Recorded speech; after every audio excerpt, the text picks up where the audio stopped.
Good morning.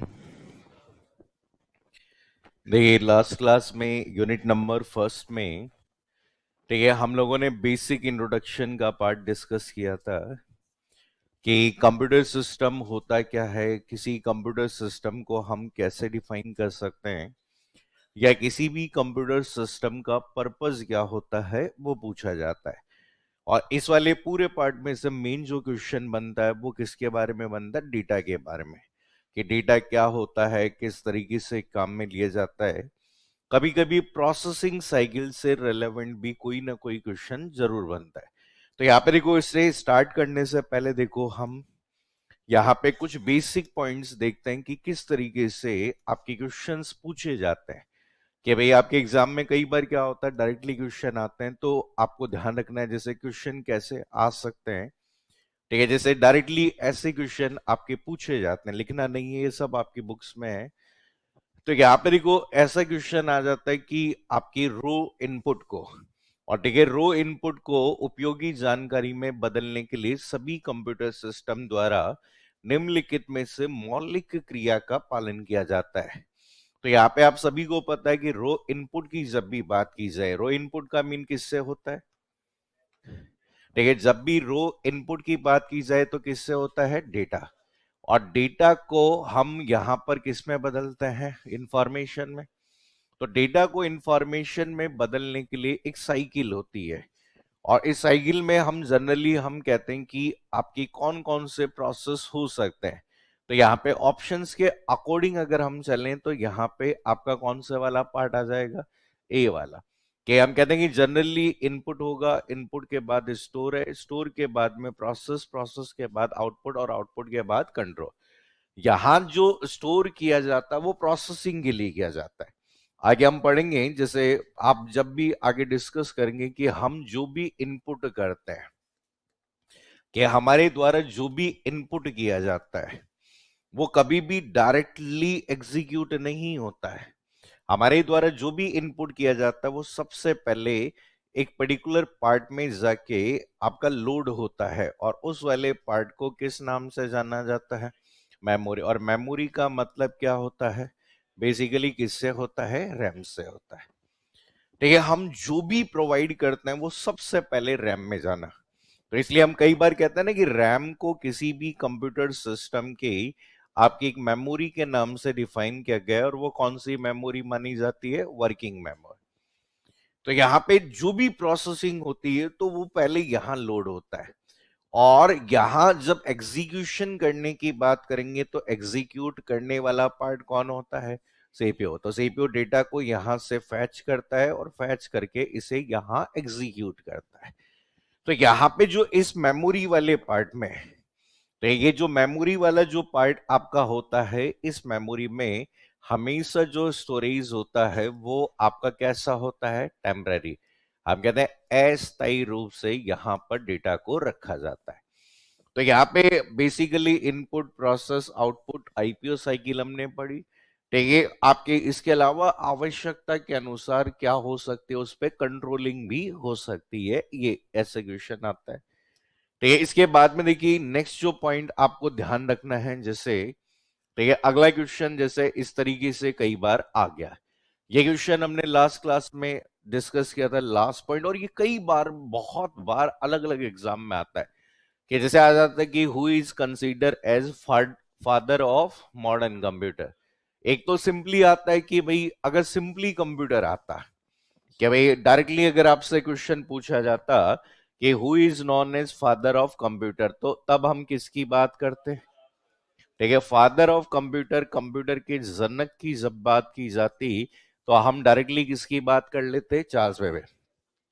लेकिन यहां पर इस वाले भाग में जो प्रश्न जो बना है, इसमें साफ साफ क्या लिखा हुआ है? कंप्यूटर के जनक की बात नहीं की गई। कौन से कंप्यूटर की बात की गई?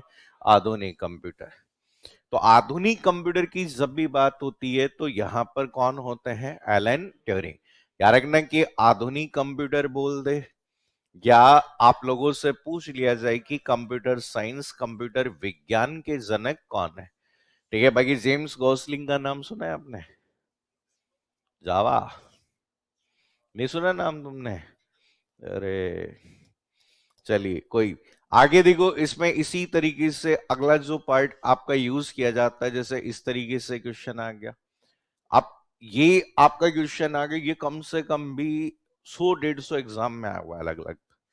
ठीक है, तो यहाँ पे इसमें जैसे पूछ लिया कंप्यूटिंग का जनक कौन है, तो आप कंप्यूटिंग का जनक बोलिए, ठीक है, या कंप्यूटर का जनक बोलिए, तो उस केस में कौन आएगा? चार्ल्स बेबेज आएगा। ये याद रखना कि आपको ध्यान रखना है। ठीक है, नेक्स्ट देखिए, अगला जो आपका पॉइंट जो अभी तक हम लोगों ने डिस्कस किया है उसकी बात कर रहे हैं कि अगला जो पॉइंट आपका यहां पर जैसे पूछ लिया जाए इस तरीके से, अब ये जैसे कल हमने पढ़ा, तो उससे संबंधित कुछ पॉइंट्स आपके आते हैं जो आगे भी कवर होंगे, जैसे आपका कंप्यूटर के बारे में कौन सा स्टेटमेंट सही है। Computer is composed of only software, क्या कंप्यूटर में केवल सॉफ्टवेयर होते हैं क्या? नहीं। ठीक है, अभी जैसे एग्जाम भी हुआ था तो हमें याद रखना कि कंप्यूटर में कोई भी भाग या तो क्या माना जाता है, क्या कहते हैं, हार्डवेयर, और जो हार्डवेयर नहीं होते वो क्या होते हैं, सॉफ्टवेयर। ठीक है, इसलिए हम हमेशा कहते हैं कि हार्डवेयर और सॉफ्टवेयर एक दूसरे पर आपके निर्भर करते हैं, कॉम्प्लीमेंट्स होते हैं, क्योंकि हार्डवेयर को बिना सॉफ्टवेयर के नहीं चला सकते और सॉफ्टवेयर बिना हार्डवेयर के चला ही नहीं सकते। तो पहला ऑप्शन है कि computer is composed of only software, statement सही है गलत है? गलत हो गया।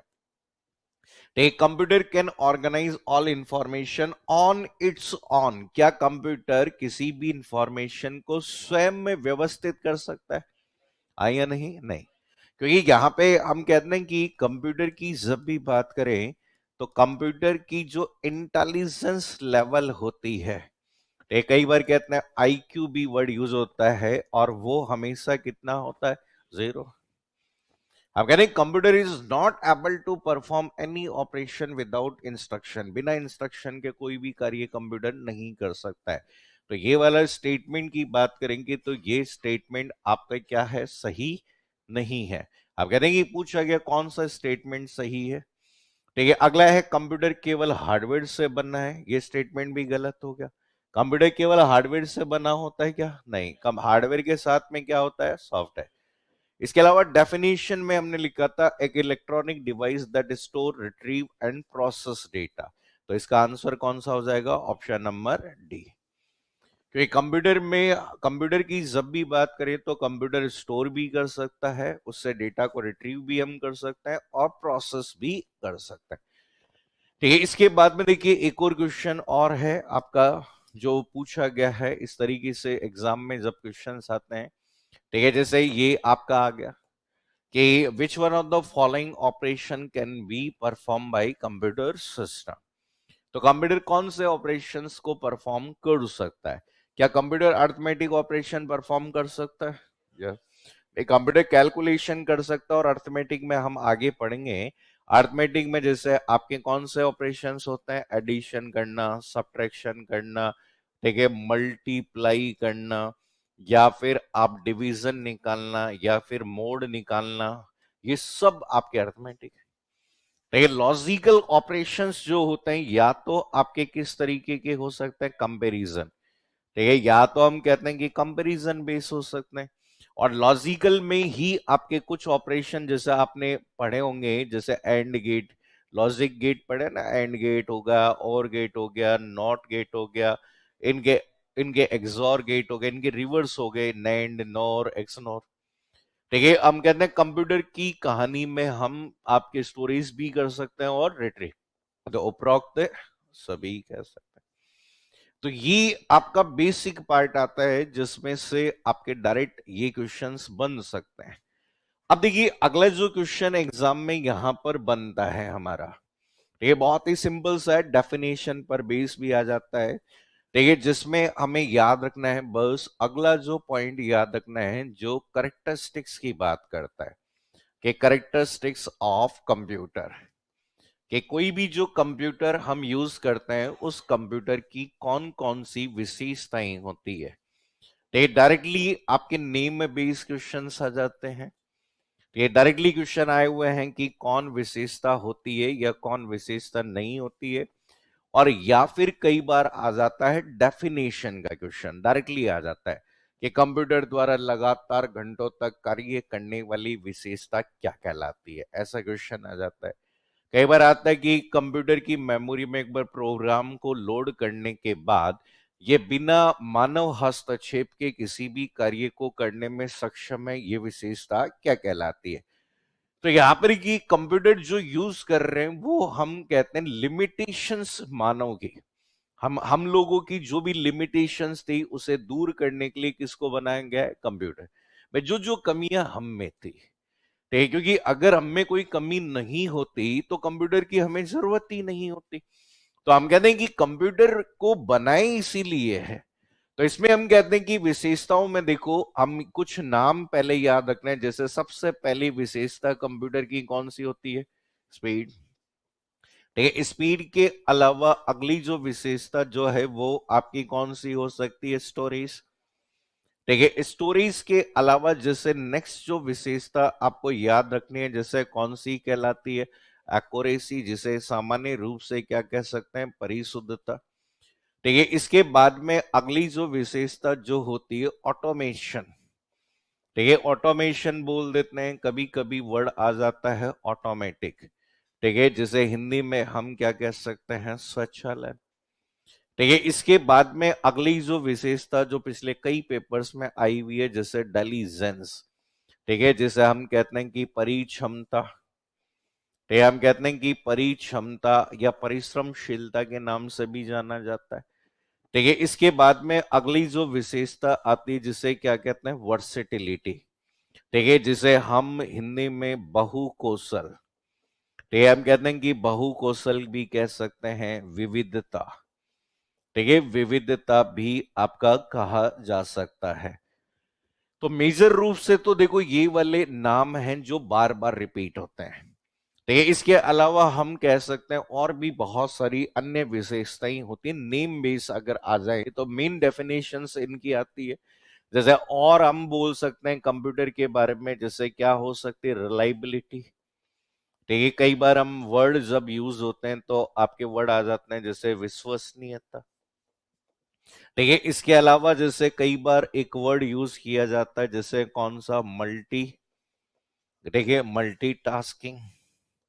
क्या आप कहते हैं कि मल्टीटास्किंग भी हो सकती है।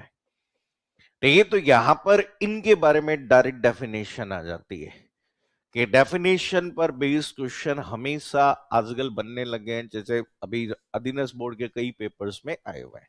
तो पहले नाम लिखो, फिर एक एक करके समझते हैं क्या होते हैं। ये सिंपल सा कंसेप्ट है लेकिन एग्जाम में क्वेश्चन जरूर आते हैं।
हो गया नोट?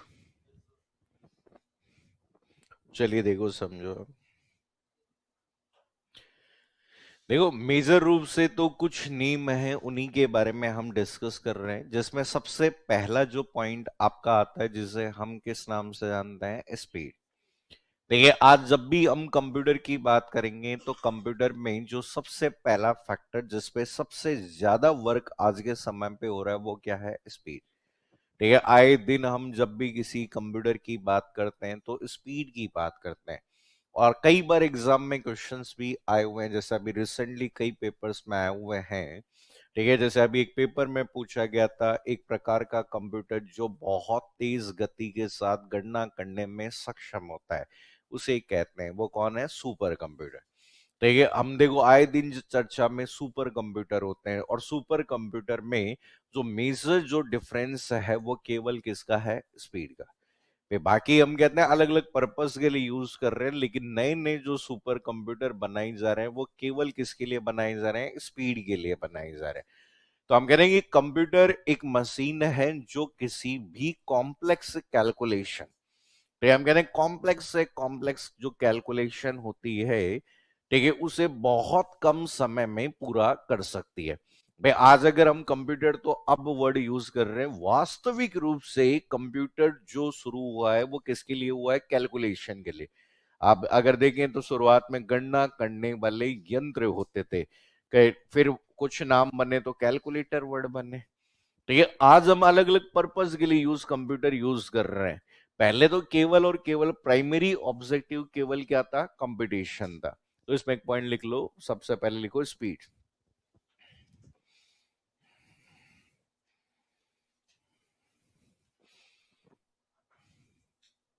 इसमें लिखिए कंप्यूटर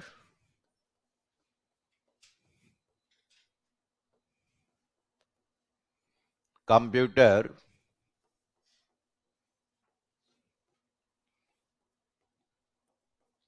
जटिल गणना को जटिल गणना जटिल गणना तथा, ऐसे लिखो, जटिल गणना तथा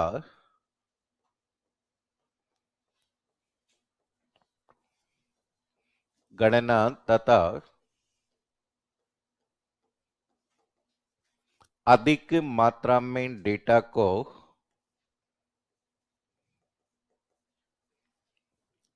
अधिक मात्रा में डेटा को बहुत तेज गति के साथ बहुत तेज गति के साथ प्रोसेस कर सकता है, बहुत तेज गति के साथ प्रोसेस कर सकता है। तो यहां पे देखो आपकी कंप्यूटर की जब भी बात करें तो हम कहते हैं कि कंप्यूटर किसी भी कॉम्प्लेक्स कैलकुलेशन को बहुत तेज गति के साथ कर सकता है। अब यहां से क्वेश्चन बन जाता है इस तरीके से कि क्वेश्चन आ जाता है कि विच ऑफ द फॉलोइंग, ठीक है, following is not a measurement measurement of speed of computer. तो क्वेश्चन आ जाता है कि यहां पर निम्नलिखित में से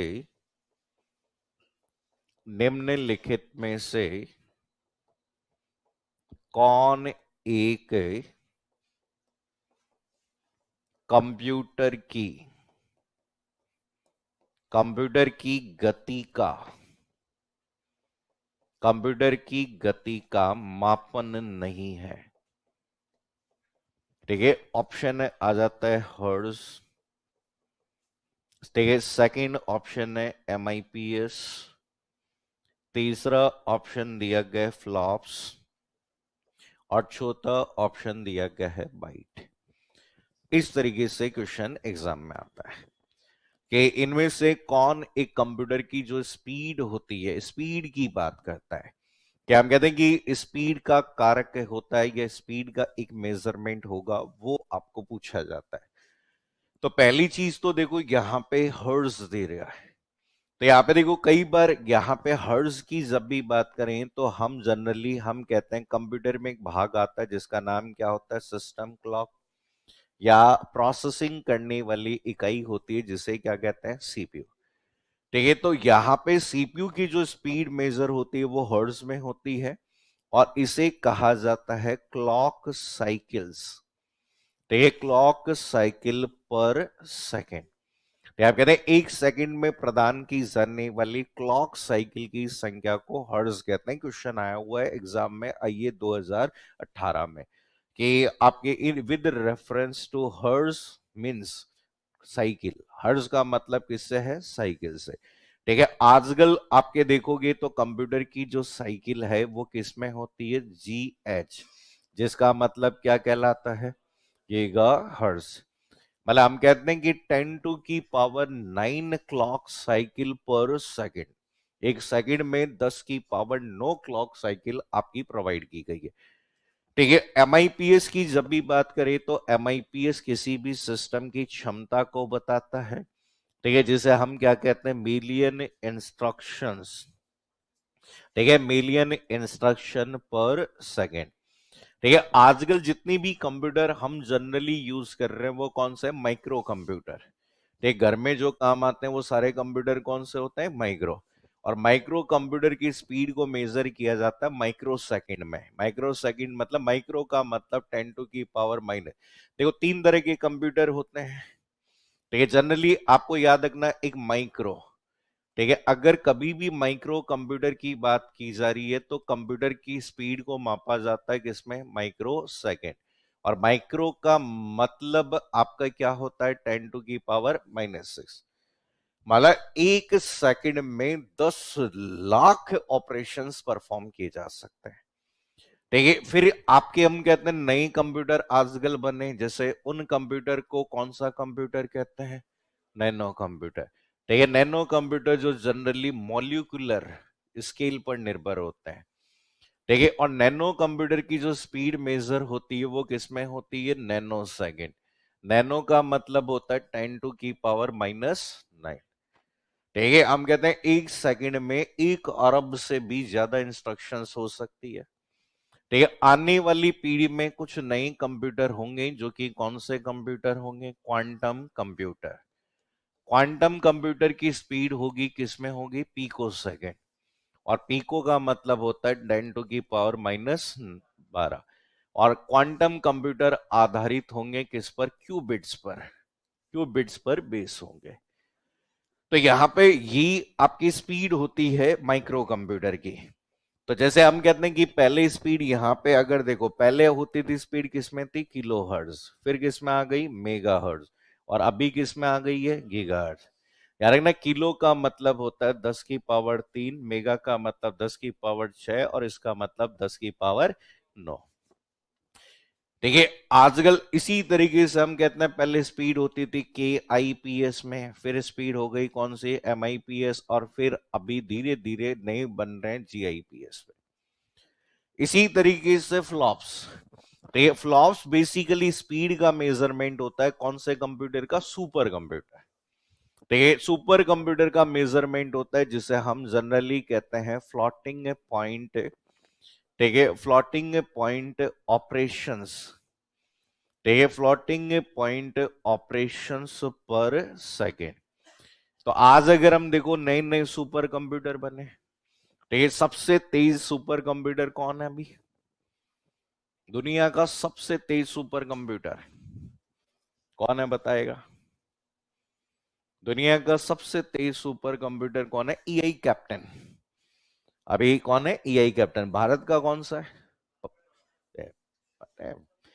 भारत का है एरावत। ठीक है, तो हम कहते हैं कि जो आपका ईआई कैप्टन है उसकी स्पीड अब हो गई है एक्साफ्लॉप्स में। ठीक है, एक्साफ्लॉप्स में स्पीड बढ़ चुकी है। तो बाइट की जब भी बात करें तो byte is a measurement of storage. आप देखो ना कि पेन ड्राइव लाओ तो 1 जीबी, जीबी का मतलब गीगाबाइट।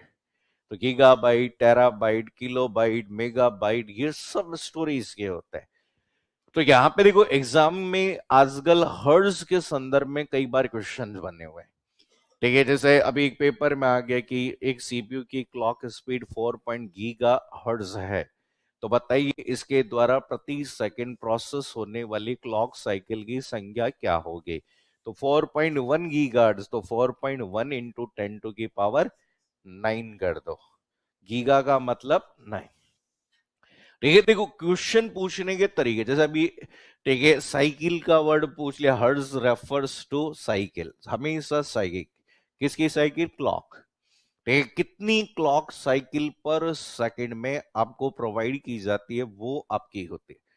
तो ये फर्स्ट पॉइंट है जो आपको यहां पर याद रखना है। देखिए स्पीड के बाद में देखो अगला जो फैक्टर कंप्यूटर का है वो आपका कौन सा होता है, स्टोरेज। देखिए आज जो कंप्यूटर हम यूज कर रहे हैं उन कंप्यूटर की क्षमताएं स्टोरेज के संदर्भ में बहुत ज्यादा है। आज आप देखो कि इतना सारा डेटा है वो कहीं ना कहीं जाकर तो स्टोर होता है। तो आज हम कहते हैं कि हमारे कंप्यूटर में ही हम हार्ड डिस्क यूज करते हैं, जनरली 1 TB की हार्ड डिस्क यूज कर लेते हैं।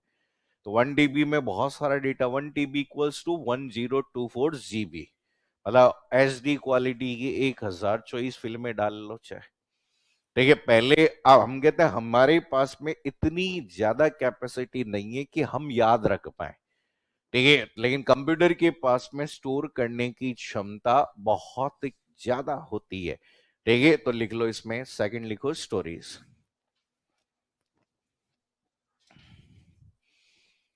सेकंड पॉइंट लिखिए स्टोरेज, और इसमें लिखिए स्टोरेज में लिखो कंप्यूटर, कंप्यूटर में, कंप्यूटर में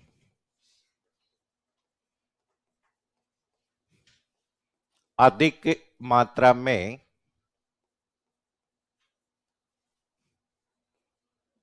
कंप्यूटर में अधिक मात्रा में डेटा को, अधिक मात्रा में डेटा को स्टोर करने की क्षमता होती है, स्टोर करने की क्षमता होती है। तो ये हम कहते हैं कि कंप्यूटर की जब भी बात करेंगे तो स्टोरेज करने के लिए हमारे पास में अलग अलग पार्ट है। ठीक है, जैसे हम कहते हैं कि आप लोग फॉर टेम्पररी, ठीक है, हम कहते हैं कि टेम्पररी स्टोरेज करना चाहें तो टेम्पररी स्टोरेज की बात करें तो आजकल किसकी बात करते हैं, रैम, और रैम की क्षमता जनरली आजकल किस में आती है, जीबी में। बताओ रैम की कैपेसिटी ज्यादा हो गई तो ज्यादा डेटा प्रोसेस कर पाएंगे। भाई फोन खरीदते समय आपने देखा होगा रैम की चर्चा करते हैं हम कि 2 GB, 4 GB, 8 GB। ठीक है, ऐसे ही हम कहते हैं कि नाउ डेज, ठीक है, फॉर परमानेंट, तो हम कहते हैं कि अगर किसी चीज को स्थायी रूप से स्टोर करना चाहते हो तो आप यूज करते हो एसडीडी का। एसडीडी का मतलब हार्ड डिस्क ड्राइव, और हार्ड डिस्क की क्षमताएं जनरली होती है किसमें, टीबी में। ठीक है, आजकल टीबी में होती है। तो यहां पे कई बार एग्जाम में ऐसे भी क्वेश्चन आता है कि कंप्यूटर में सबसे ज्यादा क्षमता वाली स्टोरेज डिवाइस है तो कौन सी होगी, हार्ड डिस्क। सबसे ज्यादा स्टोरेज हार्ड डिस्क में। ठीक है, आज इतनी सारे जो कंपोनेंट्स हैं वो आपके डेटा को स्टोर करने के लिए हार्ड डिस्क यूज करता है। ठीक है, आज आप सोच के देखो फेसबुक का इतना डेटा कहां जाके स्टोर हुआ है, कहीं ना कहीं तो स्टोर तो है ही, तभी तो हम पुनः रिट्रीव कर लेते हैं। ठीक है, अब यहां पे हम कहते हैं हार्ड डिस्क की भी अपनी क्षमताएं होती है, लेकिन हम वहां पर एक कॉन्फ़िगरेशन यूज करते हैं जहां बहुत सारी हार्ड डिस्क को कनेक्ट कर लेते हैं। जिसे हम आगे पढ़ेंगे, एक कॉन्फ़िगरेशन होता है RAID, redundant array of independent disk, जिसमें बहुत सारी हार्ड डिस्क क्या हो जाती है, जुड़ जाती है। ठीक है, ये चीज आपको याद रखनी है। जैसे आपके अलग अलग इकाइयां होती है जो हम यहाँ पे डिस्कस करेंगे। कि अलग अलग मेमोरी यूनिट्स आप लोग यहाँ पे देखोगे। तो जैसे प्रोसेसिंग की बात करें तो प्रोसेसिंग कंप्यूटर में किस में होती है? बिट में। आजकल कंप्यूटर एनालॉग होते हैं या डिजिटल होते हैं? Mainly digital. तो हम कह रहे हैं कि बिट होती है, बिट से हमारी आपकी क्या बनती है? निब्बल। निब्बल से हम क्या बना सकते हैं? बाइट। बाइट के बाद में आपने देखो केबी हो सकता है, एमबी हो सकता है, फिर जीबी होता है, जीबी से टीबी, टीबी से पीबी, पीबी से ईबी, ईबी से जेडबी, जेडबी से वाईबी, वाईबी से ब्रंटो बाइट और ब्रंटो बाइट से जीपीबी। ये सब स्टोरेज हम आगे पढ़ेंगे। पिछली बार कंप्यूटर अनुदेशक के पेपर में सवाल पूछा गया था 1 पीबी इक्वल्स टू, 1 पीबी बराबर होता है 1024 एक्साबाइट। ठीक है, यही क्वेश्चन रिपीट अभी हुआ पटवार के पेपर में, 1 पीबी इक्वल्स टू। ठीक है, ऑप्शन भी चेंज नहीं है। तो हम कहते हैं आगे ये सब यूनिट्स पढ़ेंगे कि कौन किसके बराबर होता है। तो ये यहां पर ये सेकंड पॉइंट था जो आपको याद रखना है। देखिए हमारा सेकंड जो आज हम जब भी किसी भी डिवाइस को परचेज करते हैं तो हमारे दिमाग में दो चीजें होती है। ठीक है, पहली चीज हम देखते हैं कि भाई यहां पर इसकी स्पीड कैसी है। ठीक है, जैसे हम आज ऐसे बोलते हैं अलग तरीके से, हम वैसे नहीं बोलते स्पीड। हम पूछते हैं भैया कौन सा प्रोसेसर, i3 है, i5 है, i7 है, i9 है। इन सब में जो वेरिएशन है वो किसका है? स्पीड का। जहां मोबाइल नेटवर्क यूज कर रहे हैं वहां पे भी हम स्पीड की ही बात करते हैं। 3G है, 4G है, 5G है, इन सब में भी किसकी बात हो रही है? स्पीड की बात हो रही है। तो स्पीड के बाद में देखो अगला जो फैक्टर आपका यहां पर होता है जिससे हम क्या कहते हैं? एक्यूरेसी। तो ये अगला जो नेक्स्ट जो एक इंपॉर्टेंट पार्ट आता है जिसे हम एक्यूरेसी कहते हैं। तो आपने देखा होगा कि हम जब कैलकुलेशन करते हैं तो कैलकुलेशन करते समय हमसे गलतियां हो जाती है। आपने कहा ना कि जब भी कोई, जैसे हम हमेशा इसलिए करते हैं कि एक बार फिर से चेक कर लो कि कहीं गलत तो नहीं हुआ है। लेकिन कंप्यूटर एक मशीन है और मशीन आपके दिए गए निर्देश के आधार पर हमें रिजल्ट देती है। ठीक, कंप्यूटर हम कहते हैं कि कंप्यूटर खुद कभी गलती नहीं करेगा। ठीक है, बशर्ते इनपुट आपका क्या होना चाहिए? सही। ठीक है, अब हम कहते हैं कि कई बार हमें डिजायर्ड आउटपुट नहीं मिल पाता। जैसे प्रोग्राम लिखते हैं तो जब प्रोग्राम हम जब लिखते हैं तो उस समय कई बार आपने देखा होगा हमें आउटपुट क्या नहीं मिल पाता? सही नहीं मिल पाता। तो इसका मतलब गलती कहाँ की? हमने प्रोग्राम को लिखने में गलती की है।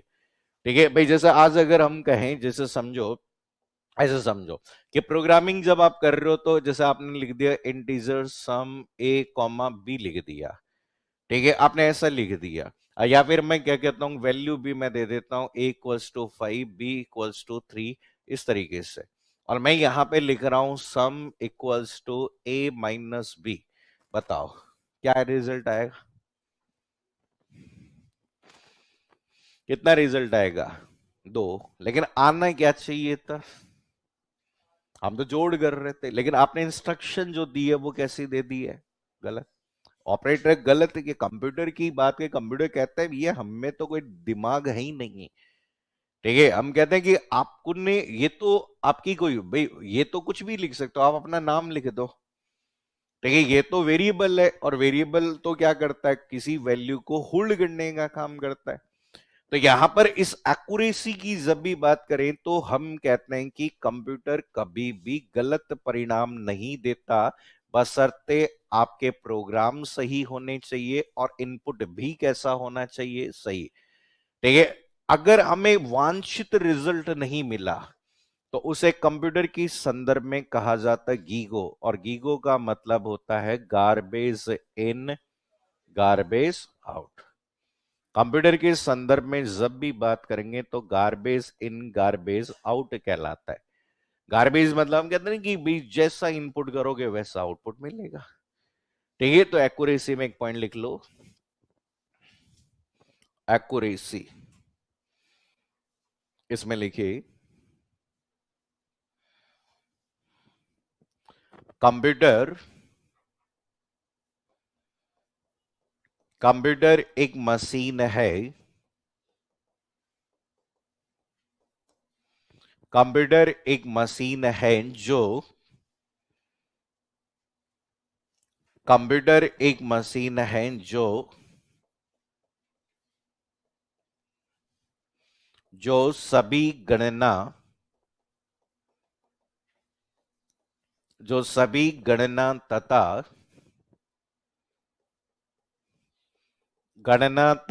कार्य को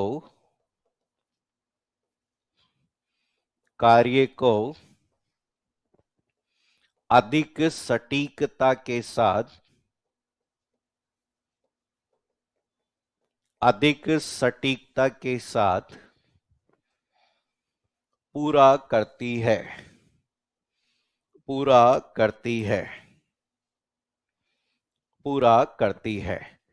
तो यहां पर आपको अगर कभी भी ये याद रखना कि अगर इनकरेक्ट है, ठीक है, अगर इनकरेक्ट रिजल्ट आते हैं तो उसका कारण होता है ड्यू टू, ठीक है, हम कहते हैं ड्यू टू इनकरेक्ट इनपुट, या आपके ऐसे प्रोग्राम जिसमें किसी तरह का फॉल्ट हो सकता है, फॉल्टी प्रोग्राम्स, ठीक है, प्रोग्राम में भी हो सकता है। जैसे कई बार होता है ना, प्रोग्राम वायरस से अफेक्टेड है, अब प्रोग्राम को वायरस ने संक्रमित कर दिया तो वो कभी भी वो काम नहीं करने देगा जिसके लिए आपने ये प्रोग्राम बनाया है, ठीक है। आपके जैसे हम कहते हैं चाय बनाते समय आप भाई चीनी की जगह नमक डाल दो, अब मीठी थोड़ी बनेगी चाय, चाय तो बनेगी, लेकिन चाय कैसी बनेगी, मीठी नहीं बनेगी। हम कहते हैं भैया हमें तो मीठी चाहिए थी, लेकिन आपने गलती से क्या डाल दिया उसमें,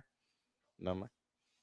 भैया आपने दूध की जगह छाछ डाल दी, भैया भाई आपको दिखने में तो एक जैसी दिखती है, ठीक है, आपने अगर गलती से उसमें वो डाल दी तो फिर आपको डिजायर्ड आउटपुट नहीं मिलेगा, और इससे कंप्यूटर में क्या कहा जाता है, GIGO, garbage in garbage out, जैसा इनपुट दोगे वैसा ही क्या मिलेगा, आउटपुट मिलेगा, ठीक है। इसके बाद में देखो नेक्स्ट जो विशेषता आपकी यहां पर होती है जिसे क्या कहते हैं, ऑटोमेटिक, ठीक है। नेक्स्ट जो अगली जो विशेषता है जिसे ऑटोमेटिक कहते हैं, ऑटोमेटिक का मतलब क्या होता है कि once a program loaded to computer memory, एक बार प्रोग्राम को कंप्यूटर की मेमोरी में लोड कर दो, ठीक है, उसके बाद कंप्यूटर उस ऑपरेशन को बिना ह्यूमन इंटरवेंशन के पूरा कर सकता है, ठीक है। जैसे कंप्यूटर में अगर आप कमांड दो इसको शट डाउन, तो शट डाउन करने के लिए क्या हमारे ह्यूमन इंटरफेस की जरूरत पड़ेगी,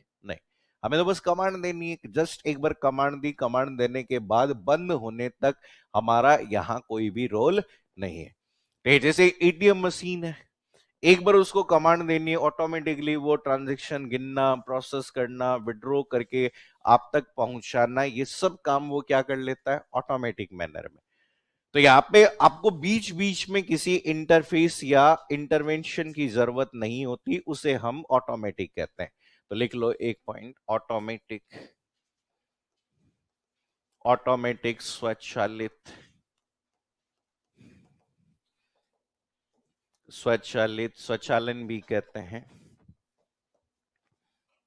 इसमें लिखिए ऑटोमेटिक में एक बार एक बार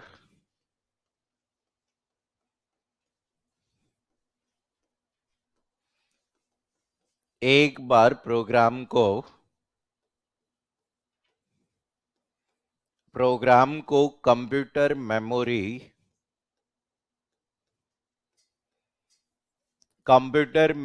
में लोड करने के बाद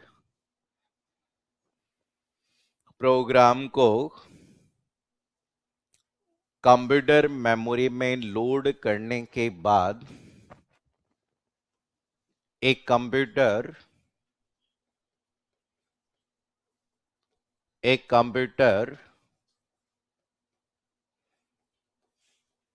एक कंप्यूटर गणना एक कंप्यूटर किसी गणना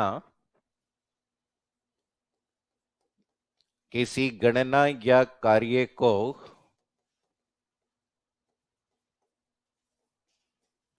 किसी गणना या कार्य को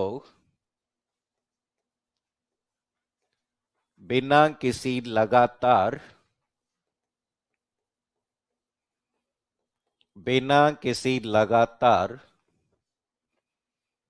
मानव हस्तक्षेप के मानव हस्तक्षेप के पूरा कर सकता है। मानव हस्तक्षेप के पूरा कर सकता है, मतलब बीच बीच में आपको इंटरप्ट करने की जरूरत नहीं है। एक बार कमांड दे दो, कमांड देने के बाद वो ऑटोमेटिकली उस कार्य को क्या कर सकता है, पूरा कर सकता है। तो एक ऑटोमेटिक के बाद में देखो अगली जो विशेषता होती है, उस विशेषता को किस नाम से जाना गया है, आपकी डेलीजेंस। तो डेलीजेंस का मतलब क्या होता है, कौन बताएगा? डेलीजेंस का मीन क्या होता है? इसकी डेफिनेशन बहुत आती है एग्जाम। हाँ, डेलीजेंस का मतलब है कि कंप्यूटर कभी भी ना तो बोर होता है, ना ही कंप्यूटर कभी थकता है, और कंसिस्टेंटली अगर बात करें लगातार घंटों तक क्या कर सकता है, कार्य कर सकता है। मतलब हम कहते हैं कि इसकी कभी भी एफिशिएंसी आपकी कम नहीं होती, चाहे आप कितने घंटे चला लो। ठीक है, आप लगातार 24 घंटे भी अगर इस कंप्यूटर पे काम करेंगे तो सेम परफॉर्मेंस के साथ में वो क्या करेगा, कार्य करेगा।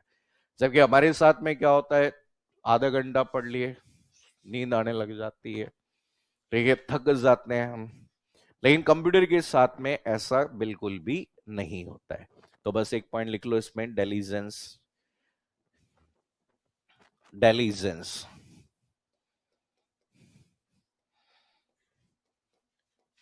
इसको परिश्रमशीलता भी कहते हैं। इसमें लिखिए, कंप्यूटर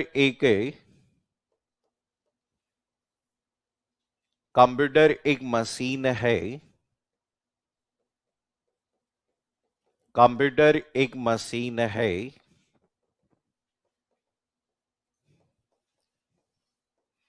मशीन है जो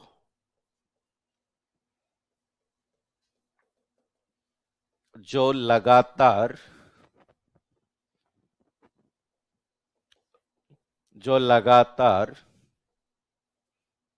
बिना थके बिना थके तथा समान क्षमता के साथ बिना थके तथा समान क्षमता के साथ कार्य कर सकती है। कार्य कर सकती है। कार्य कर सकती है। ठीक है, तो एक तरीके से इसको ऐसा भी कह सकते हैं कि कंप्यूटर जो है वो फ्री है। ठीक है, फ्री फ्रॉम किससे? ठीक है, आपके बोर, फैटिक, या फिर हम कहते हैं कि आपका क्या, कंसंट्रेशन। इन सब चीजों से अगर बात करें आपका फ्री है, कि भाई ऐसा नहीं होता कि इसमें लैक ऑफ कंसंट्रेशन होता है, ये थक जाता है या फिर बोर हो जाता है, इन सब चीजों से फ्री है। इसका मेन अगर बात करें, ये कोई भी कार्य जो करता है वो कंसिस्टेंसी के साथ करता है। ठीक है, हम कहते हैं ना कि कोई भी कार्य हमें कंसिस्टेंसी के साथ में करना होता है, जबकि हमारे साथ में ऐसा नहीं होता है कि हम कंसिस्टेंसी के साथ में कोई भी टास्क को परफॉर्म नहीं कर पाते। लेकिन लास्ट में हमें यहां पर एक और पॉइंट याद रखना है, जिससे क्वेश्चन आ जाता है, जिसे क्या करते हैं, वर्सेटिलिटी। ठीक है, जिसे आपकी विविधता या बहु कौशल या बहु क्षमता भी कह सकते हैं। बताओ, कंप्यूटर पर एक ही काम कर सकते हैं या बहुत सारे कार्य किए जा सकते हैं? बहुत सारे। भाई कोई कंप्यूटर गाना सुनने के लिए लेता है, कोई कंप्यूटर टैली का काम करने के लिए, कोई डिजाइनिंग का काम करने के लिए, कोई टाइपिंग का काम करने के लिए, कोई अकाउंटिंग का काम। तो हम कह रहे हैं कि कंप्यूटर पर, एक ही कंप्यूटर पर आप कहते हैं कंप्यूटर बहुत ज्यादा बहुकौशल है। तो जिसका मीन आपका ये होता है कि कंप्यूटर में बहुत सारे कार्य किए जा सकते हैं। आज हम कहते हैं ना, इसीलिए आप देखा होगा कि आपको एक मिनिमाइज कर दिया, तो ये जो नीचे आपको सबसे नीचे भाग दिखाई देता है, जिसे क्या कहते हैं, टास्क बार। तो ये टास्क बार क्या है? एक टास्क से स्विच करके किस पे चले जाओ, दूसरे। अभी मैं लिखने का काम कर रहा था, मुझे ब्राउजिंग करना है तो मैंने ब्राउजर ओपन कर लिया। तो हम कहते हैं कि कंप्यूटर आपके हाईली आपके हम कहते हैं वर्सेटाइल आपके होते हैं, साथ में हम कहते हैं कि इसमें बहुत सारे कार्य एक साथ किए जा सकते हैं। ठीक है, हम कहते हैं सेम एफिशिएंसी के साथ, सेम कंसिस्टेंसी के साथ बहुत सारे कार्यों को समान रूप से किया जा सकता है। तो लिख लो इसमें,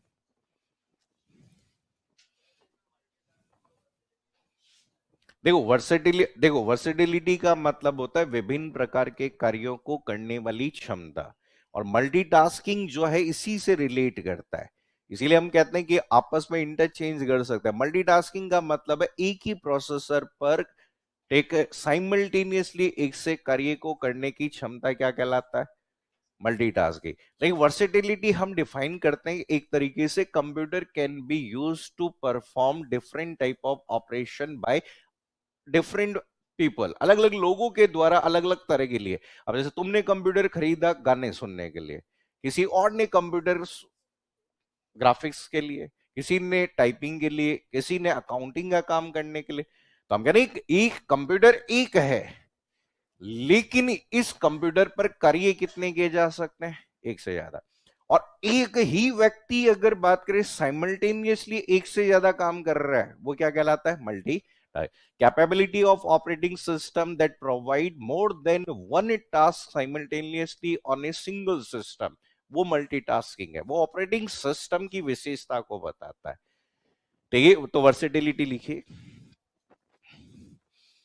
वर्सेटिलिटी में लिखिए, एक कंप्यूटर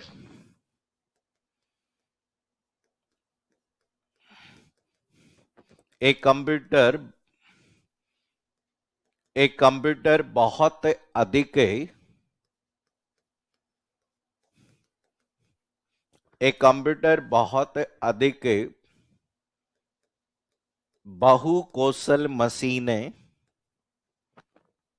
हाईली वर्सेटाइल मशीन, बहुत अधिक बहुकौशल मशीन है, बहुकौशल मशीन है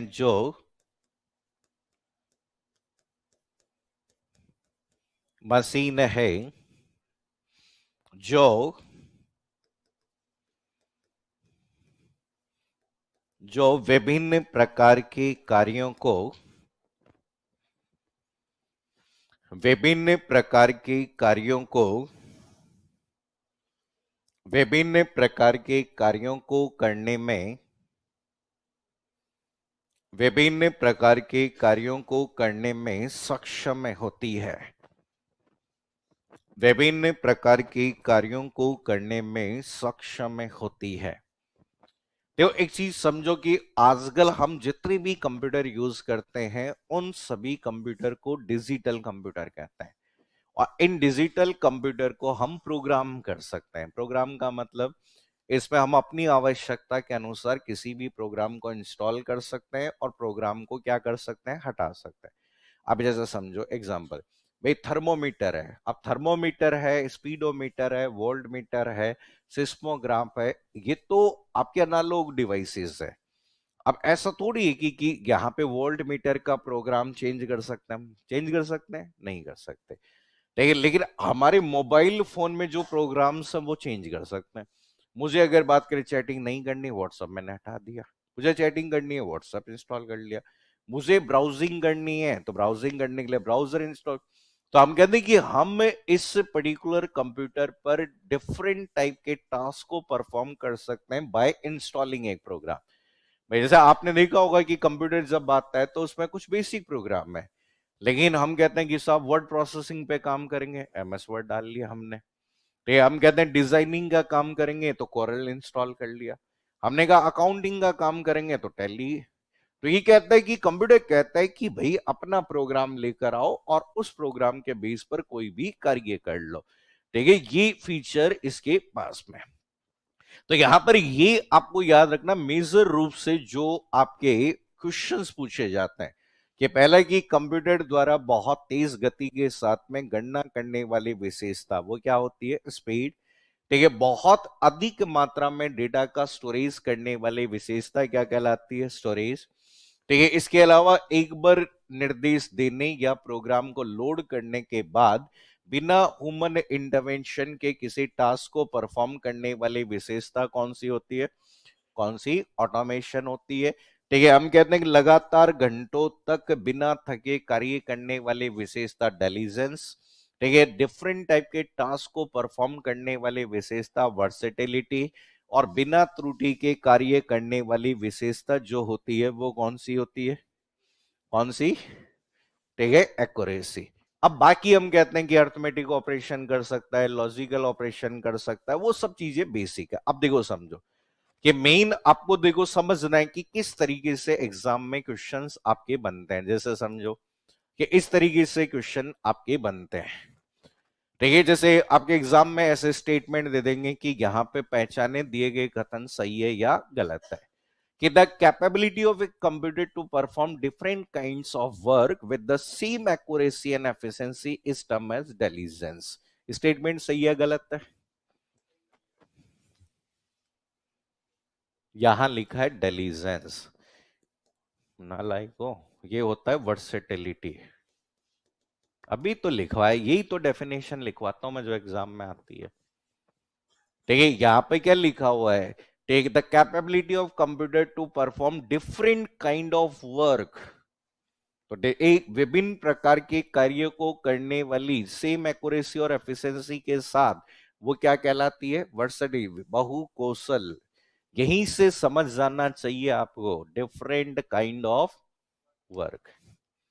अगला है यहां पे the versatility property ensure that the computer does not feel any फैटिक या लैक ऑफ कंसंट्रेशन।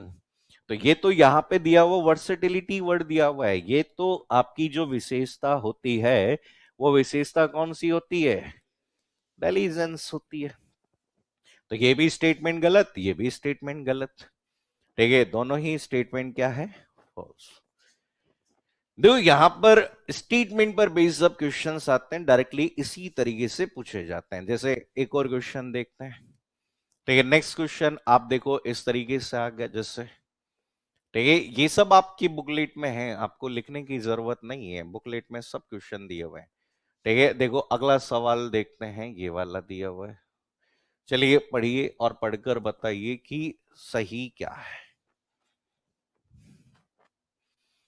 क्वेश्चन है कि आपके कंप्यूटर सिस्टम की क्षमता की पहचान करें जो उसे अनुकूलनीय बनाती है, अडेप्टेबल बनाती है।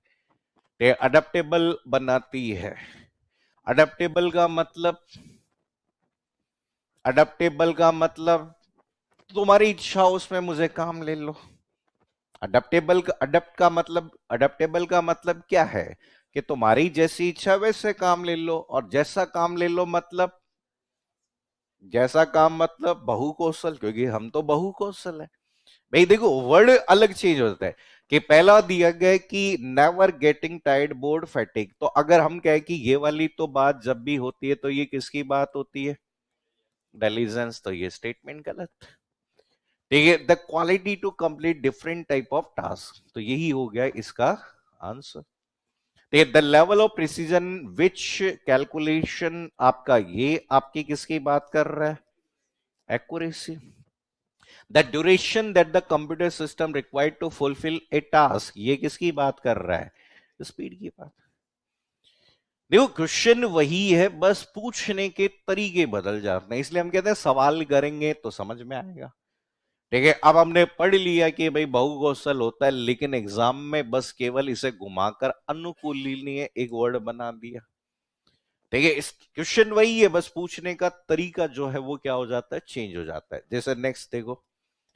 ठीक है, अगला क्वेश्चन अगर हम देखें तो नेक्स्ट सवाल यहां पे देखिए इस तरीके से आ गया। अगला क्वेश्चन है कंप्यूटर की डिलीजेंस विशेषता। ठीक है, लाखों कार्यों या गणनाओं को समान और सटीकता के साथ करने में सक्षमता को बताती है। किसके साथ में? ठीक है, देखो यहां पे डिलीजेंस वाली विशेषता, डिलीजेंस कहता है कि भाई, डिलीजेंस का मतलब लगातार कार्य करना। तो भाई लगातार कार्य करना, तो लगातार कार्य करना किसके साथ लगातार काम करना? कि देखिए हम कहते हैं कि विलिंगनेस, इच्छा के साथ। कंप्यूटर कहता है मेरी तो इच्छा नहीं है, लेकिन तुम जबरदस्ती करवा रहे हो मेरे से। भाई कंप्यूटर की कोई इच्छा होती है खुद की? हाँ या नहीं? नहीं होती। क्योंकि कंप्यूटर कंप्यूटर की कोई इच्छा है ही नहीं, क्योंकि कंप्यूटर एक मशीन है, और मशीन की जब भी बात करें तो हम कहते हैं कि आईक्यू लेवल कितना है, और कंप्यूटर कहता है कि भैया मेरी तो कोई संवेदनाएं है ही नहीं, नो फीलिंग्स। देखिए जब मेरी कोई इच्छा नहीं है, जब मेरे में कोई आईक्यू नहीं है, तो मेरी इच्छा की तो बात ही खत्म हो गई है। स्पीड अलग फीचर होता है, कैपेसिटी अलग फीचर होता है। तो हम कहते हैं कि हमने कहा कि कंप्यूटर सेम कंसिस्टेंसी के साथ काम करेगा, और कंसिस्टेंसी के साथ साथ में क्या चाहिए? एक्यूरेसी। ये नहीं कि 2 घंटे के बाद में गलतियां करना चालू कर दे। देखिए इसलिए हम कहते हैं कि कंसिस्टेंसी बहुत इंपॉर्टेंट है। तो आप कहते हैं कि अगर कंसिस्टेंसी होगी, लगातार आप काम करेंगे, लगातार प्रैक्टिस करेंगे, तो एक्यूरेसी भी आपकी अपने आप क्या हो जाती है? सही हो जाती है। नेक्स्ट देखिए, देखिए अगला जो क्वेश्चन आपका एग्जाम में आया हुआ है, नेक्स्ट क्वेश्चन देखते हैं इस तरीके से। ठीक है, देखो यहां पर पूछने का तरीका बदल जाता है, बस क्वेश्चंस वही होते हैं। ठीक है, जैसे हम कहते हैं कि अगला क्वेश्चन, निम्न में से कौन सा गुण कंप्यूटर की स्थिति के अनुरूप लचीले व्यवहार, लचीले का मतलब अडेप्टेबल। भाई अडेप्टेबल वर्ड वही है, देखो फ्लेक्सिबल भी है। फ्लेक्सिबल कब होता है भाई? फ्लेक्सिबल का मतलब क्या होता है? अपनी सुविधा अनुसार किसी चीज को काम में ले लेना, वो क्या है? फ्लेक्सिबल। अब जैसे आपको अगर बात करें सुबह 8 बजे ही आना है, फ्लेक्सिबल नहीं हो आप थोड़ी हो गया 8 बजे की क्लास है तो 8 बजे नहीं है, अब 8 बजे की क्लास है तो 8 बजे आना है, फ्लेक्सिबल नहीं हो। ठीक है, लेकिन यहाँ पे कंप्यूटर फ्लेक्सिबल का मतलब है कि जो आवश्यकता के अनुसार किसी के अनुसार भी ढल जाए। ठीक है, जैसे आलू मतलब किसी के साथ में भी किसी भी सब्जी में बना लो मेरे को तो।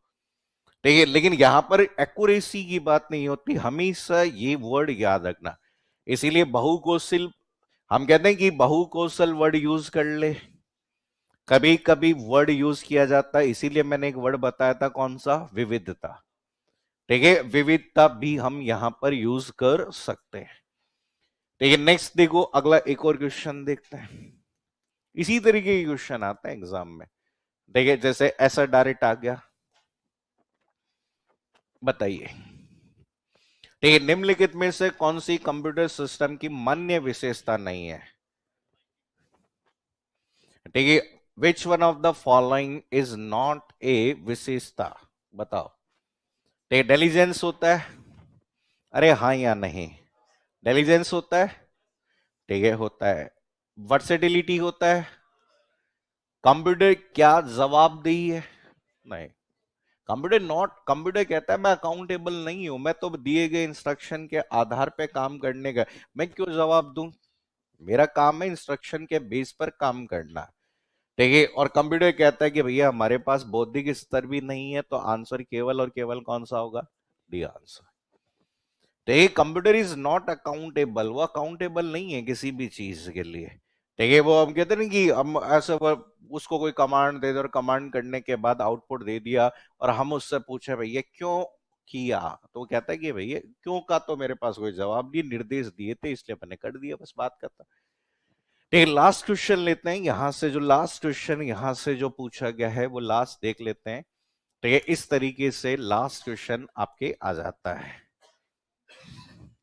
ठीक है, नेक्स्ट लास्ट क्वेश्चन है, which of the following characteristic refers to the use of technology to complete a task with as little human interaction as possible? ठीक है, ये कहता है कि कम से कम, तो कम से कम की बात करें तो वो कौन सा कहलाएगा? ऑटोमेशन। ठीक है, कम से कम मानव हस्तक्षेप आपके ह्यूमन इंटरेक्शन की जब भी बात करेगा तो उसे हम जनरली ऑटोमेशन कहते हैं। तो ये आपके बेसिक इंट्रोडक्शन का पार्ट आता है, जिसमें डायरेक्टली क्वेश्चंस पूछे जाते हैं कि भाई यहां पर कौन सा पार्ट है और किसी भाग को हम किस तरीके से काम में ले सकते हैं। तो अभी तक जो पढ़ा उसमें कोई डाउट हो, कोई क्वेश्चन समझ नहीं आया हो तो पूछो। ये क्वेश्चंस देखो, क्वेश्चन करना बहुत जरूरी है। ठीक है, हम कहते हैं कि भाई थ्योरी पढ़ने से कुछ नहीं होगा, मैं बार बार ये कहता हूं, थ्योरी पढ़ने से कुछ नहीं होगा। जब तक सवाल नहीं करोगे तब तक ये समझ नहीं आएगा कि वो पूछना क्या चाह रहा है। अब एक ही क्वेश्चन देखो अलग अलग तरीके से 3 बार आया, लेकिन फिर भी हम क्या हो गए, कंफ्यूज। तो कंफ्यूजन दूर करने का एक ही तरीका है, जितने सवाल हो सकते हैं उतने सवाल कर। ठीक है, और आपकी जो जैसे फर्स्ट यूनिट में कह रहा हूं कि बहुत स्कोरिंग है, 2 यूनिट को बिल्कुल नहीं छोड़नी है। ठीक है, फंडामेंटल और डेटा प्रोसेसिंग। ठीक है, 10 सवाल आए तो 10 के 10 सही, 20 आए तो 20 के 20 सही, कितने भी सवाल आओ, पिछली बार भी 22 थे, 20 से कम तो वैसे ही नहीं आएंगे, दोनों को मिला के 20 से कम वैसे ही नहीं आएंगे। और 20 सवाल अगर तुमने यहां से ही स्कोर कर लिए तो बाकी 80 में से तो फिर तुम्हारे दिमाग में सिर्फ 20 ही बचेगा। ये मान लो कि तुम्हारे जब बीटेक में मिड टर्म में ही है तुम्हारा, ठीक है, 20 में से 20 आ गए तो उधर केवल कितने, ठीक है, 16 ही चाहिए होते हैं उधर तो ये समझ देखो थोड़ी सी, ये चीज समझिए कि लोग क्या करते हैं कि पढ़ना सब चीजें हैं, लेकिन पढ़ने के साथ साथ में आपको ये चीजें भी समझनी जरूरी होगी कि वेटेज किसका, हर एग्जाम में इसका वेटेज है।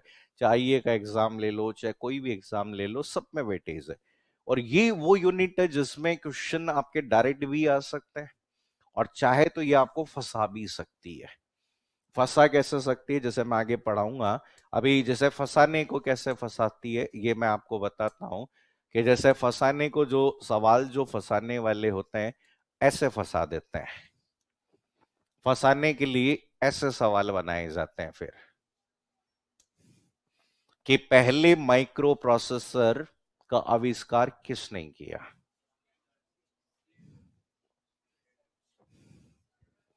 तो ये दुनिया का पहला माइक्रो प्रोसेसर था जिसका नाम इंटेल 4004 था, 1971 में बनाया, और उसे बनाने वाले व्यक्ति का नाम,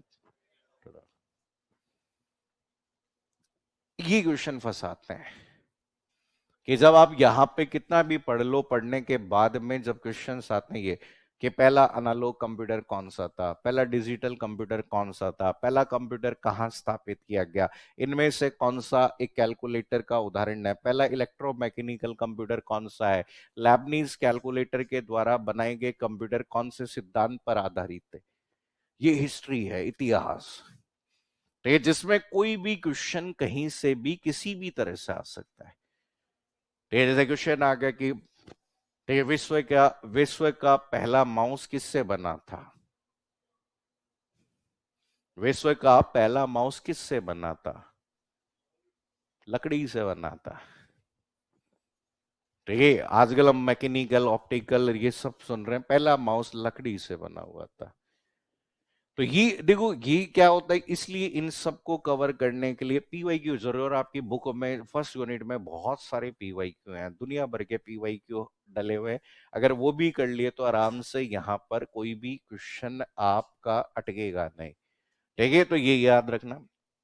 अब देखो समझो, ठीक है, ये फर्स्ट जो पार्ट आता है जिसमें बेसिकली आपसे डायरेक्ट क्वेश्चन आ जाता है कि कौन सा भाग है, किसी भाग को कैसे काम लेते हैं। अब इसके बाद में देखो 3 कंसेप्ट आते हैं, जिसमें एक होता है हिस्ट्री। ठीक है, पहला जो पार्ट आता है एक हिस्ट्री होता है। हिस्ट्री के बाद में आपका यहाँ पे जनरेशंस, ठीक है, जिसे हम पीढ़ियां कह सकते हैं। ठीक है, जनरेशंस, पीढ़ियां, और लास्ट में आपका एक और पार्ट आता है जिसे कंप्यूटर की क्या कहते हैं, टाइप्स। ये आपके 3 कंसेप्ट हैं। ठीक है, ये थ्योरेटिकल है लेकिन आपके एग्जाम्स में यहां पर पूछे जाते हैं। ठीक है, जैसे आजकल ज्यादातर क्वेश्चन तो जैसे टाइप्स वाले पार्ट से आ रहा है। ये टाइप्स में भी मेनली जो क्वेश्चन आ रहा है वो किसका आ रहा है, सुपर कंप्यूटर का। अभी जैसे कई पेपर देखोगे, दिनेश बोर्ड के जो भी पेपर्स हैं, जैसे आपका CET का पेपर देखोगे तो उसमें पूछा गया था कि भारत में निर्मित सुपर कंप्यूटर की एक श्रृंखला जिसे सीडेक के द्वारा बनाया गया उसका नाम क्या है, परम। ये आ गया क्वेश्चन। अभी पूछा गया कि सबसे तेज कंप्यूटर कौन सा होता है, सुपर कंप्यूटर। तो यहां पर देखो हिस्ट्री वाला जो पार्ट होता है जिसमें कुछ बेसिक चीजें आपसे पूछ ली जाती है, कि भाई आपको याद रखना पड़ेगा कि कौन कौन से कंप्यूटर आपके होते हैं। ठीक है, जिसमें मेन आपके जैसे पिछली बार जो क्वेश्चन आया वो किससे संबंधित पूछा गया था, पिछली बार जनरेशन का, बहुत सिंपल क्वेश्चन था कि कंप्यूटर की कौन सी पहली पीढ़ी का कंप्यूटर नहीं होता है, तो ऐसा क्वेश्चन आपसे है। अब हिस्ट्री की जब बात की जाए तो कंप्यूटर का इतिहास वैसे तो बहुत पुराना है। तो ये आज हम कंप्यूटर की बात करें तो कंप्यूटर की जो हिस्ट्री है वो सामान्य रूप से बहुत ज्यादा पुरानी है। ठीक है, तो यहाँ पे उनके बारे में याद रखना थोड़ा सा मुश्किल है, लेकिन कुछ चीजें याद रखनी है कि जैसे आपको कुछ पॉइंट्स याद रखने हैं। ठीक है, स्टार्टिंग की बात करें तो यहाँ पे 2700, ठीक है, हम कहते हैं कि स्टार्टिंग यहां से होती है 2700। ठीक है, जिसे हम क्या कहते हैं, बीसी। ठीक है, यहां से शुरुआत मानी जाती है, और जहां पर पहली जो चीज बनी है उस वाले पार्ट को क्या कहते हैं, एबेकस। और एबेकस में बस इतना याद रखिए कि इसे दुनिया की पहली क्या कहते हैं, कैलकुलेटिंग डिवाइस। ठीक है, यहां से आपका आधार बनता है प्रथम गणना करने वाला, ठीक है, यंत्र। अब देखिए, ईयर वाले जो क्वेश्चन होते हैं वो हमेशा कंप्यूटर में अप्रोक्सीमेटली चलते हैं। कभी आएगा जैसे कि डिफरेंस इंजन कौन से वर्ष बना, कभी 1836, कभी 1837 आ जाएगा। ठीक है, अप्रोक्सीमेटली जो पार्ट आपका बनता है, तो याद रखिए कि फर्स्ट कंप्यूटिंग आपकी एप्लीकेशन, ठीक है, जो आपके कौन से देश ने बनाई थी, अगर याद रखना चाहो तो चाइना। और यहां पर ये जो पार्ट आपका बना था वो बेसिकली बेसिक अर्थमेटिक, ठीक है, हम कहते हैं कि बेसिक अर्थमेटिक ऑपरेशन। ठीक है, जिसमें प्रमुख रूप से जो ऑपरेशन इसमें होते थे, आपके जो जोड़ और आपके कौन से होते थे, घटाव। ठीक है, प्रमुख रूप से आज भी ये यूज होता है बहुत सारी जगह पे। ठीक है, आपने देखा ना, आंगनबाड़ी केंद्र होते हैं जिसमें गिनती सिखाने में किसका यूज करते हैं हम, एबेकस का। तो यहां पर एक हिस्ट्री में जो मेजर रूप से पहला पॉइंट पूछा जाता है कि फर्स्ट कैलकुलेटिंग डिवाइस, तो फर्स्ट कैलकुलेटिंग डिवाइस जो होती है वो एबेकस होती है। आप सभी को पता है कि मैंने पिछली क्लास में भी बताया था, लकड़ी के फ्रेम के, ठीक है, दो लकड़ी के फ्रेम होते हैं, उस फ्रेम के बीच में अगर बात करें आयरन, ठीक है, लोहे की छड़ होती है, और उसमें गोल गोल मोती टाइप के होते हैं जिनका उपयोग गिनती सिखाने के लिए क्या लिया जाता है, काम में लिया है। ठीक है, तो मेनली काउंटिंग के लिए यूज होता था, फिर एडिशन सब्ट्रैक्शन की यहां पर क्या की गई है, बात की गई है। फिर इसके बाद में हम कहते हैं कि 1642, ठीक है, 1642 के अंदर एक कंप्यूटर बना जिसका नाम क्या था, पास्केलिन। और पास्केलिन बनाने वाले व्यक्ति का नाम जो था, जिसका नाम क्या था, ब्लेज पास्कल। और आपको अगर इन्हीं के योगदान को देखते हुए बाद में एक प्रोग्रामिंग लैंग्वेज बनी थी जिसका नाम क्या था, पास्कल। उस पास्कल लैंग्वेज को बनाने वाले व्यक्ति ब्लेज पास्कल नहीं है। ठीक है, ब्लेज पास्कल को उनके किए गए कार्यों के लिए, ठीक है, सम्मान देने के लिए उस व्यक्ति ने किस डिवाइस को बनाया है, ठीक है, ब्लेज पास्कल नाम की डिवाइस के बेस पर उसने क्या बनाया था, पास्कल था। और यहां पर इसे कहा गया था कि फर्स्ट, ठीक है, हम कहते हैं कि फर्स्ट मैकेनिकल, ठीक है, फर्स्ट मैकेनिकल कंप्यूटर। ठीक है, फर्स्ट मैकेनिकल कंप्यूटर, तो याद रखना कि प्रथम मैकेनिकल। ठीक है, अगर पहला मैकेनिकल कंप्यूटर इनिशियल लेवल पर अगर आपसे पूछा जाए तो कौन सा है, पास्कलिन है। ठीक है, और इस पास्कलिन में कुछ फीचर्स और आपके मिले जिसमें हम कहते हैं मैकेनिकल कंप्यूटर है। और ये भी प्रमुख रूप से हम किसके लिए काम लेते थे, जोड़, और किसके लिए काम लेते थे, सब्ट्रैक्शन, घटाव। देखो, याद रखना है कि बस ये नाम याद रखने पड़ेंगे, ईयर याद रखने पड़ेंगे, और बेसिकली आपका ऐसा आ जाएगा कि भाई किसने बनाया ये। तो ब्लेज पास्कल ने 1642 में एक मैकेनिकल कंप्यूटर, देखो मैकेनिकल का मतलब है जिसमें कोई भी इलेक्ट्रॉनिक कंपोनेंट नहीं है। जैसे आजकल तो आईसी है, ट्रांजिस्टर है, कैपेसिटर है, डायोड है, सेमीकंडक्टर है, ये सब यूज होते हैं। पहले कोई भी आपका भाग नहीं था। मैकेनिकल मतलब कोई हड्डी से बना हुआ है, कोई स्केल से बना हुआ है, कोई बुनाई वाली मशीन से बना हुआ है, कोई भाप के चलने वाले इंजन का यूज कर रहा है। तो उसमें कहते हैं कि कोई इलेक्ट्रॉनिक सर्किटरी पार्ट नहीं है, कि इलेक्ट्रॉनिक सर्किट वगैरह का यूज यहां पर नहीं किया गया है। तो मेजर इसके बीच में बहुत सारे कंप्यूटर बने, बहुत सारे कंप्यूटर बने इस बीच में। फिर आपके लैबनीज कंप्यूटर आपके आ गए, लैबनीज कंप्यूटर आ गए, स्लाइड रूल्स आ गए। वो सब नहीं आते एग्जाम में, बस मेन ये दो है। देखिए मेजर रूप से इसके बाद में आपको याद रखना है जो सबसे बड़ा जो डेवलपमेंट आपके इस बीच में बहुत सारे थे, लेकिन हम ये याद रख रहे हैं 1822 के अंदर एक कंप्यूटर बना और उस कंप्यूटर का नाम क्या रखा गया? Difference engine. बनाने वाले व्यक्ति का नाम क्या है? Charles Babbage. तो याद रखना कि यहां पर जो इंपॉर्टेंट है, जो एग्जाम्स में पूछे जा सकते हैं, उसमें कौन से वाला है? डिफरेंस इंजन, जो चार्ल्स बेबेज ने बनाया। और यहां पर इसे कंसीडर किया गया है, इसे कंसीडर किया गया फर्स्ट, ठीक है, आपकी मैकेनिकल, या फिर हम कहते हैं कि फर्स्ट ऑटोमेटिक, ठीक है, फर्स्ट ऑटोमेटिक मैकेनिकल, ठीक है, मैकेनिकल कैलकुलेटिंग, कैलकुलेटिंग डिवाइस। तो पहली मैकेनिकल आपके स्वचालित कैलकुलेटिंग जो डिवाइस मानी गई है, उस डिवाइस को ब्लेज पास्कल के द्वारा बनाया गया एक पार्ट था जिसका नाम कौन सा था? Difference engine. तो बेसिकली अगर बात करें यहां पर आपके मैथमेटिकल टेबल, ये बेसिकली आपका यूज किया गया था, प्रमुख रूप से मैथमेटिकल टेबल्स के लिए यूज किया गया था। ठीक है, फिर इसके बाद में एक डेवलपमेंट हुआ जो सबसे बड़ा डेवलपमेंट था कंप्यूटर इतिहास का, 1837। और डिफरेंस इंजन के बाद हमने एक महत्वपूर्ण कंप्यूटर बनाया और उस कंप्यूटर का नाम क्या है? Analytical engine. और इसी के आधार पर चार्ल्स बेबेज को कंप्यूटिंग का क्या कहा जाने लगा? जाना है। देखिए एनालिटिकल इंजन यहां पर बन गया जिस पर हम डिफरेंट टाइप के ऑपरेशंस को क्या करने लगे? परफॉर्म करने लगे। तो एक तरीके से हम कहते हैं कि आपका बेस, ठीक है, हम कहता है कि बेस ऑफ मॉडर्न कंप्यूटर्स, ठीक है, मॉडर्न कंप्यूटर का आधार माना गया। ठीक है, इसमें बहुत सारे कंपोनेंट्स को शामिल किया गया कि कैलकुलेशन करने के लिए अलग अलग भागों की जरूरत पड़ी, जिसमें हम बेसिकली किसको यूज करने लगे? इनपुट यूज करने लगे, प्रोसेस यूज करने लगे, स्टोर यूज करने लगे। एएलयू को कैलकुलेशन के लिए यहां पर क्या किया गया? शामिल किया गया।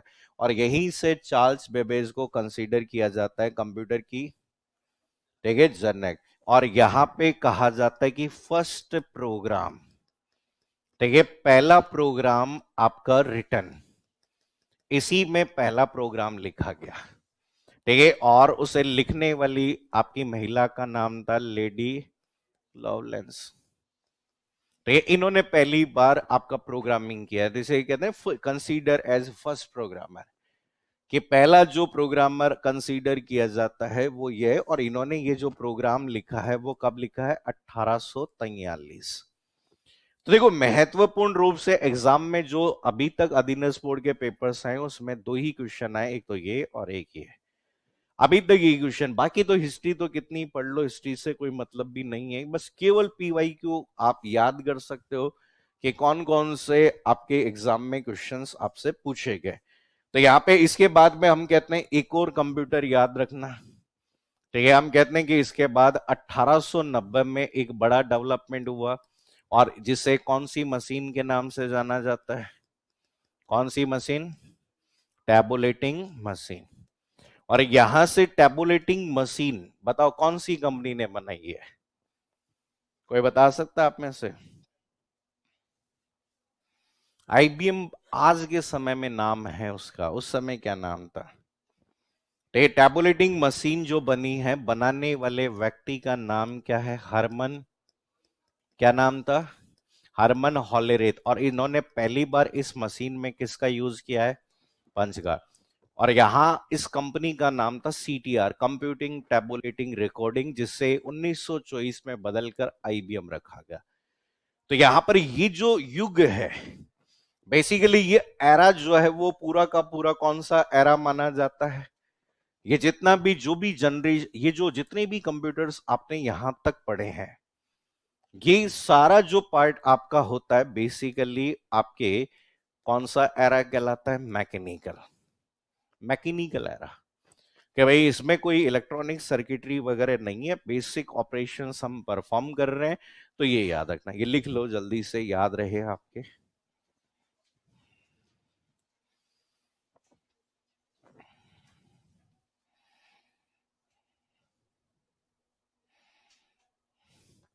आईबीएम कंपनी की शुरुआत यहां से मानी जाती है, मान लो 1890 में सीटीआर नाम था उस समय, फिर उसके बाद में इसी से आईबीएम कंप्यूटर की नींव रखी जाती है।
हो गया नोट। देखो मेनली एग्जाम में देखो जो क्वेश्चंस आपसे पूछे जाते हैं वो डायरेक्ट यहां से आ सकते हैं। अब देखो एग्जाम में जो अगला जो पॉइंट आपसे पूछा जाता है वो मेन आपके पिछले कई पेपर्स में जो मेन क्वेश्चन बनते हैं वो किसके बनते हैं? जनरेशन। देखिए हिस्ट्री का तो बहुत रेयर कोई सवाल कभी कभार आता है, बाकी ठीक है आता है तो भी डिफरेंस इंजन और एनालिटिकल इंजन इन दोनों का ही मेनली क्वेश्चन आता है। अब देखो यहाँ पे जो जनरेशंस की बात की जाए तो उससे पहला जो डायरेक्ट क्वेश्चन आता है, देखिए वो पहला क्वेश्चन इस तरीके से आता है कि आपका कि विच ऑफ द देखिए फॉलोइंग, देखिए फॉलोइंग इज स्विचिंग डिवाइस, देखिए स्विचिंग डिवाइस ऑफ देखिए थर्ड जनरेशन, देखिए थर्ड जनरेशन ऑफ कंप्यूटर। देखिए तो यहां पे कहा जाता है कि आपकी निम्नलिखित में से, निम्नलिखित में से तीसरी पीढ़ी, तीसरी पीढ़ी की स्विचिंग, स्विचिंग डिवाइस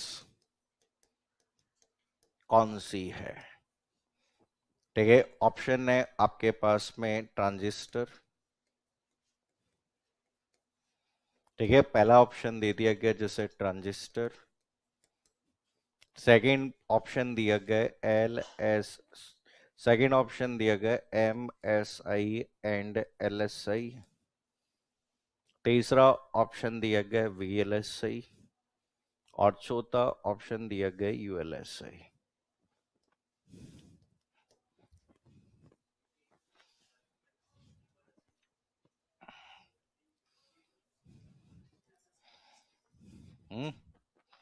सब आईसी ढूंढ रहे हो? एग्जाम में आया हुआ क्वेश्चन नहीं है अभी, लेटेस्ट आया हुआ क्वेश्चन है। तो यहां पर देखो इसमें क्या होता है कि थर्ड जनरेशन में पूछा गया, भी थर्ड जनरेशन में कौन सी डिवाइस आपने यूज की है। तो देखो एग्जाम में क्या होता है डायरेक्टली क्वेश्चन आता है कि कोई भी आपके एग्जाम में जैसे या तो इस तरीके से क्वेश्चन आएगा, या फिर अगर हम देखेंगे तो यहाँ पे जब भी क्वेश्चन आपके पूछे जाते हैं तो जनरली डायरेक्टली आप लोगों से कोई भी सवाल जो पूछा जाता है डायरेक्टली या तो स्विचिंग डिवाइस में ऐसा कोई भी सवाल अगर दिया हुआ नहीं है, चलो कोई बात नहीं। तो ये तो यहाँ पे कई बार क्या होता है कि डायरेक्टली कोई क्वेश्चन पूछा जाता है तो देखिए या तो स्विचिंग ऐसा आएगा कि पहली पीढ़ी का महत्वपूर्ण हार्डवेयर कौन सा है, दूसरी पीढ़ी का महत्वपूर्ण हार्डवेयर कौन सा है। तो यहाँ पे देखो टोटल ये जो पार्ट आता है ये जनरेशन की बात कर रहा है, और ये कौन सी जनरेशन की बात कर रहा है? थर्ड। तो जब भी हम जनरेशन वर्ड यूज करते हैं तो याद रखिए जब भी जनरेशन शब्द यूज होता है तो हमारा आपका एरा शुरू हो जाता है, जो कि कौन सा एरा है? इलेक्ट्रॉनिक। ठीक है अभी तक मैकेनिकल था, ठीक है और मैकेनिकल के साथ में कुछ इलेक्ट्रोमैकेनिकल भी था कि कुछ इलेक्ट्रोमैकेनिकल डिवाइसेस भी बनी जैसे मार्क वन आया था, ठीक है। लेकिन यहां जो हम यूज करते हैं अब प्रमुख रूप से इलेक्ट्रॉनिक कंपोनेंट्स पर बेस्ड डिवाइसेस है।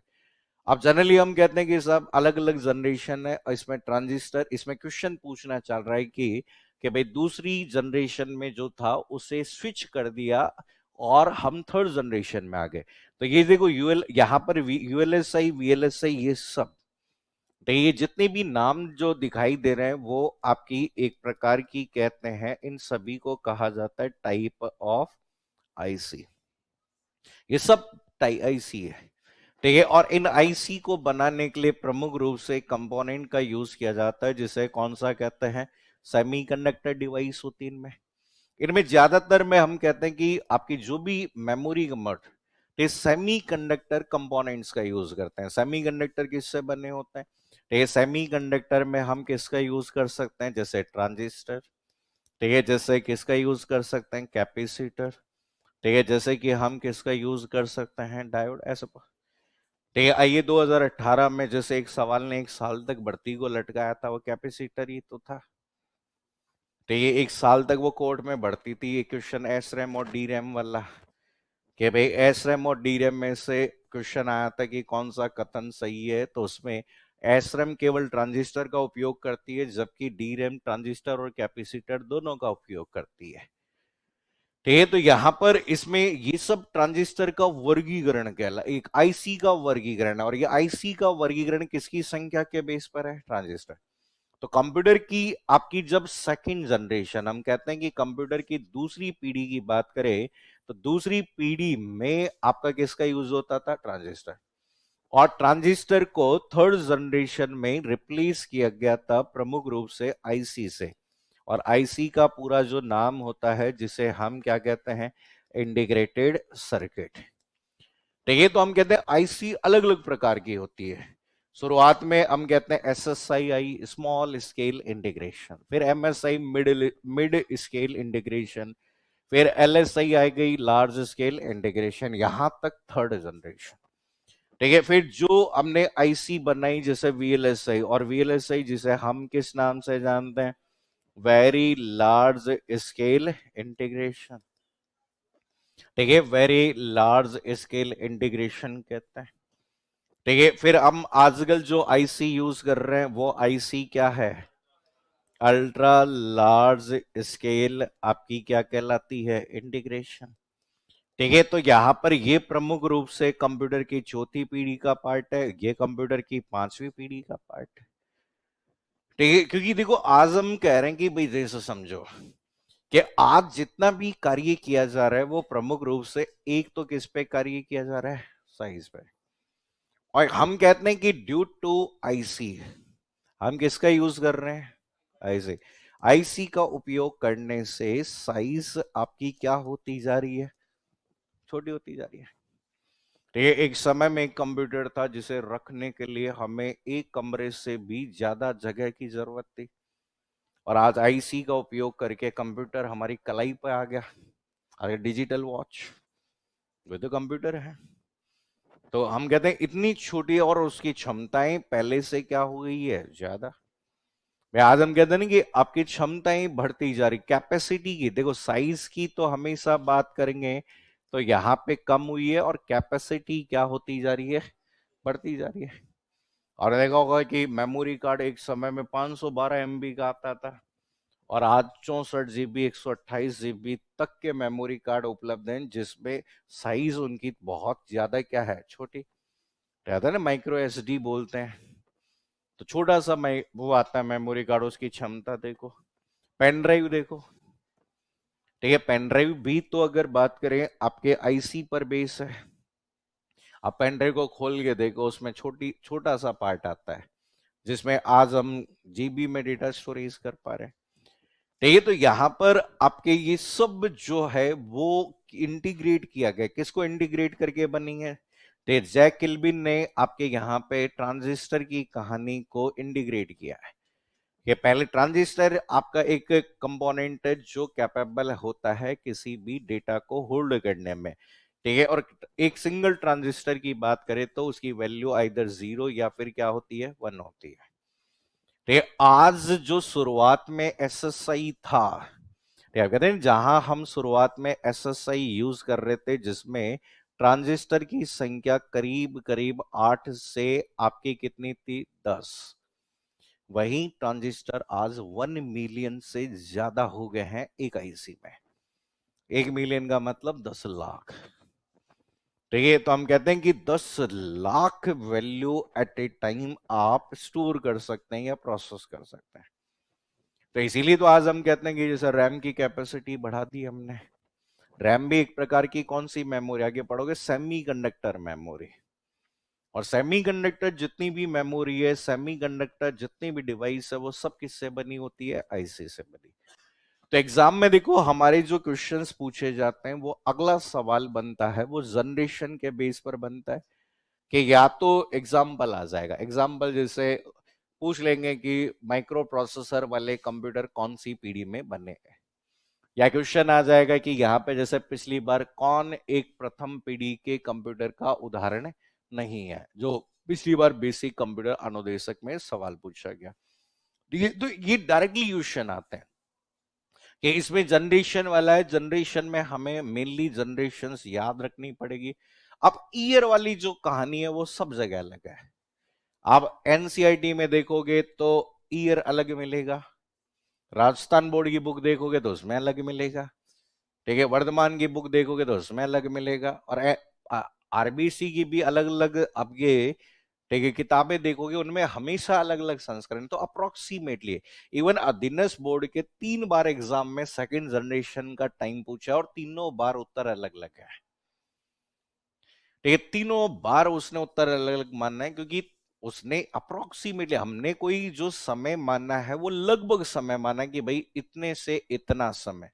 लेकिन हम कहते हैं कि यहां से ये वाला जो टाइम था, ये वाला जो टाइम था वो हम कहते हैं कि 1940 से पहले का समय था, ठीक है। और आज जितने भी कंप्यूटर हम यूज कर रहे हैं वो जनरेशन वाले जो कंप्यूटर यूज कर रहे हैं, जो इलेक्ट्रॉनिक एरा की जब बात करता है वो प्रमुख रूप से आपके 1940 की बात करता है, कि 1940 के दशक की बात कर, हम कहते हैं 1950 वाला दशक, ठीक है, 1950 वाला दशक जिसमें 1942 44 लगभग समय आपका माना जाता है, वहां से कंप्यूटर बनने शुरू है, ठीक है। अभी तक जो पढ़ा उसमें कोई डाउट है तो पूछो, बताओ। हम्म? किसकी?